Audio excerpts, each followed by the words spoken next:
Me flamuj kuqezi dhe pankarta që kërkonin barazi në arsim, studentët e Universitetit Luiq Gurakuqi, qytetar të Shkodrës si dhe përfaqësues të shoqërisë civile dhe të sistemit të drejtësisë, organizuan një marshim pasor në mbështetje të studentëve shqiptar në Maqedoninë e Veriut.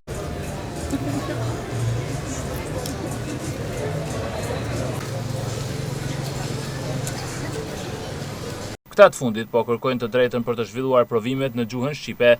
Jam viti parë, infirmieri e përgjithshme, jena në mbështetje të shqiptarëve të Maqedonisë, sidomos studentëve që ta bëjnë provimin e tyre në gjuhën shqipe, domethënë, nga që është pjesë e jona, është pjesë e trevës. Jam studente e Fakultetit Drejtësisë të Universitetit Luiq Gurakuqi, jam mbështetëse e kazës së kolegëve të mi studentë të drejtësisë në Maqedoninë e Veriut. Mendoj se pavarësisht se ne si student dim shumë gjuhë të botës, por gjuha shqipe ngelet një ndër gjuhët më të vështira dhe më të rëndësishme të popullit shqiptar. Sot janë mbledhur student, përfaqësues shoqërisë civile, përfaqësues dhomës avokatisë Shkodër në lidhje me mbështetjen e studentëve shqiptar në Maqedoninë e Veriut, që kërkojnë që provimet e tyre shtetërore zhvillohen në gjuhën anëtare, gjuhën shqipe.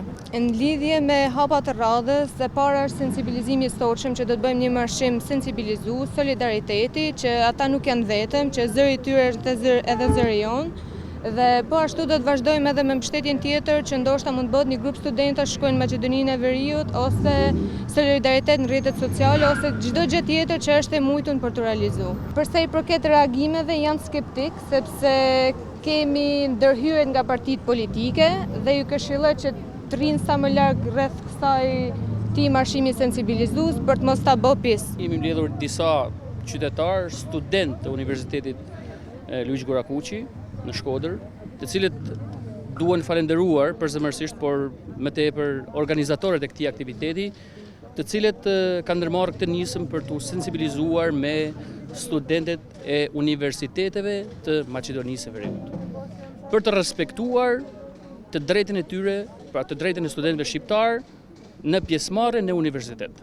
E drejta e arsimimit është një drejtë që buron nga Konventi Evropian e Drejtave të Njerëzit. Protesta e studentëve shqiptar në Maqedoninë e Veriut kanë nxitur reagime edhe nga klasa politike në Tiranë dhe në Prishtinë.